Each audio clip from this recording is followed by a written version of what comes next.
तो hello guys, FTF की एक और नई वीडियो में मैं आप सभी का स्वागत करता हूं। तो आज अगाथा ऑल अलोंग का तीसरा एपिसोड भी आ गया है जिसके अंदर कहीं ना कहीं हमें हिंट मिलता है कि क्या इसमें हमें वांडा का बेटा दिखने वाला है। इसके अलावा पहली बार मेफिस्टो का मेंशन भी होता है। और आज की वीडियो में मैं अगाथा ऑल अलोंग के तीसरे एपिसोड का एक्सप्लेनेशन करते हुए ब्रेक डाउन करूंगा। तो कुछ भी मिस नहीं करना चाहते तो एंड तक वीडियो पे बने रहना। तो अब जल्दी से शुरू करते हैं इस वीडियो को।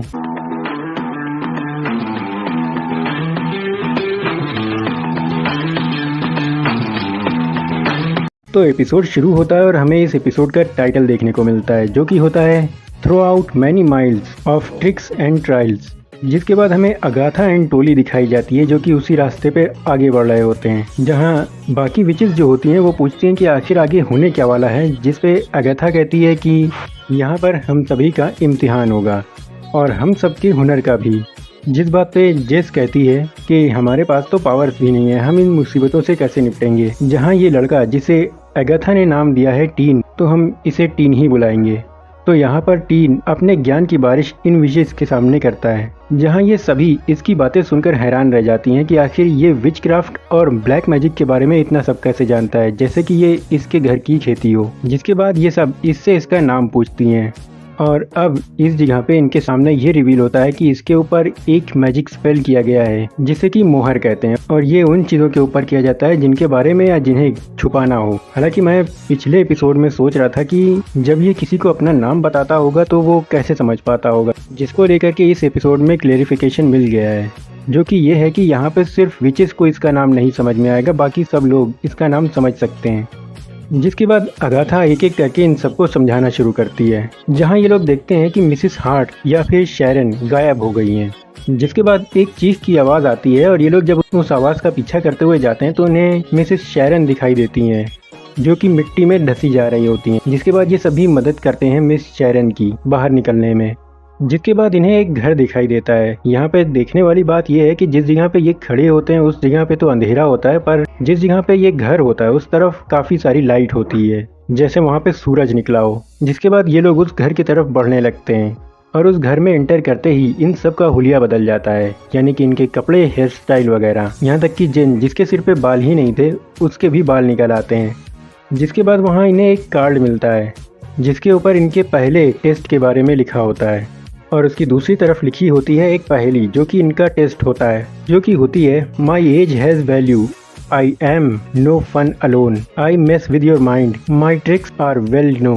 जिसके बाद इन्हें एक वाइन की बोतल दिखती है जो कि इनकी पहेली का जवाब भी होती है। जिसके बाद जेस और टीन दोनों ही उस वाइन की बोतल को खोलने के लिए ओपनर लेने के लिए जाते हैं, जहाँ जेस उससे अगाथा से होशियार रहने के लिए कहती है। वो कहती है कि उसने डार्क होल्ड के लिए अपने बेटे का सौदा किया, जहाँ पे वो ये भी कहती है कि हो सकता है कि वो अब मेफिस्टो के लिए काम करता हो या फिर उसका गुलाम बन गया हो, जहाँ पे मार्वल में पहली बार मेफिस्टो का जिक्र होता है।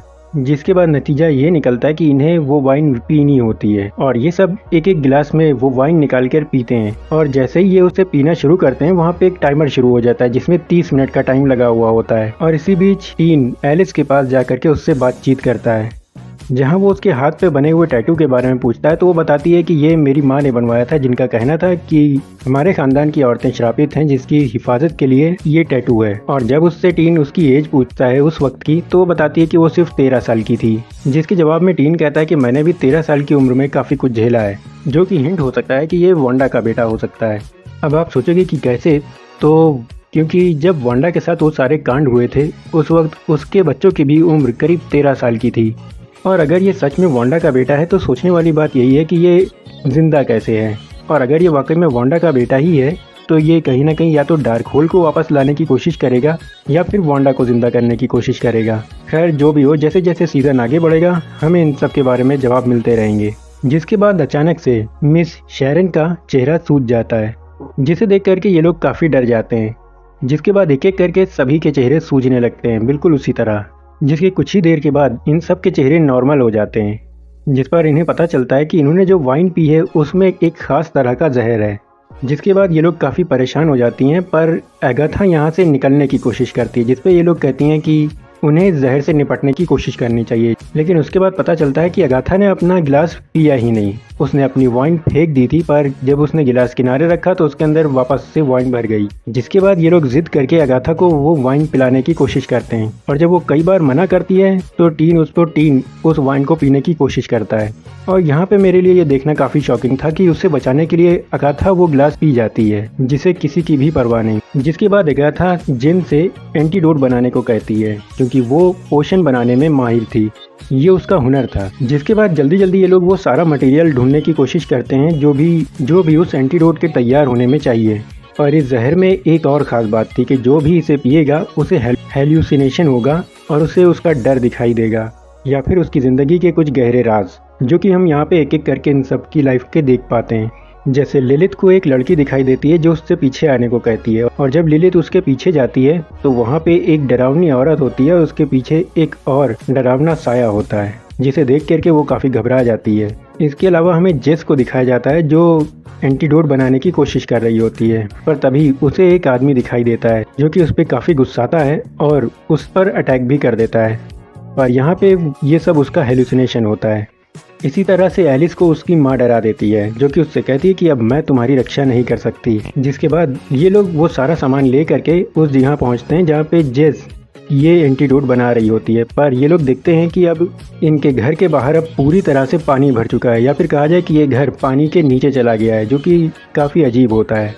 और अगर इन्होंने जल्दी एंटीडोट बना करके ये सब ख़त्म नहीं किया तो ये सब यहीं मारी जाएंगी। जिसके बाद ये लोग जल्दी जल्दी एंटीडोट बनाने में लग जाती हैं। और इसी बीच अगाथा को उसका हेलुसिनेशन होता है, जहाँ पे वो एक बच्चे को रोते हुए सुन पाती है, जो कि एक पालने में रो रहा होता है। और जब वो उसको देखने जाती है और कपड़ा हटाती है, उस बच्चे की जगह पे डार्क होल रखी होती है, जिसे देख के वो काफ़ी डर जाती है, जो कि कहीं ना कहीं इस बात को कंफर्म करता है कि उसने अपने बच्चे का डार्क होल्ड के लिए सौदा किया। जिसके बाद ये लोग जल्दी जल्दी एंटीडोट बनाती हैं और किसी तरह से अपनी जान बचाती हैं। पर इन सब के एंटीडोट पीने के बाद भी वो काउंटडाउन बंद नहीं हुआ था। जिसके बाद इन्हें याद आता है कि मिस शेरन को तो एंटीडोट दिया ही नहीं है, तो ये भागते भागते जल्दी जल्दी उन्हें एंटीडोट देने जाते हैं और आखिर सेकंड तक उन्हें पिला भी देते हैं। जिसके बाद खिड़कियां टूट जाती हैं और पानी आने लगता है, और तभी एक सीक्रेट रास्ता भी खुल जाता है और ये लोग जल्दी जल्दी उस रास्ते के थ्रू भाग जाते हैं, जहां से बाहर निकलते ही ये सब अपनी पुरानी आउटफिट्स में आ गए थे। जिसके बाद ये सब काफ़ी खुश होते हैं कि ये सब बच गए, पर तभी इन्हें पता चलता है कि मिसेस शेरन मारी गई हैं। सबसे ज़्यादा शॉकिंग तब होता है जब अगाथा इस बात को सुनकर कहती है कि कौन मिस शेरन, जिसे सुनकर सब काफ़ी हैरान होते हैं। अब ये हो सकता है कि उसने जानबूझ के कहा हो, पर मुझे लगता है कि ये इस जगह की वजह से हुआ है। यानी हो सकता है कि जो भी मारा जाता हो उसके बारे में टोली के लोग भूल जाते हों, और इसी तरह ये सब भी भूल जाएं। जिसके बाद इनका पहला टेस्ट पार होता है और ये एपिसोड यहीं ख़त्म हो जाता है। तो गाइज़, ये वीडियो काफ़ी लंबा हो गया है क्योंकि एक्सप्लेनेशन के साथ ब्रेकडाउन करने में थोड़ा टाइम लग गया। और अगर आपको ये मेरी मेहनत पसंद आई हो तो लाइक ज़रूर करना, चैनल पे नए हो तो सब्सक्राइब ज़रूर करना। अब मैं सुफियान आपसे मिलूँगा किसी और वीडियो में। तब तक के लिए देखते रहो FTF। Good luck.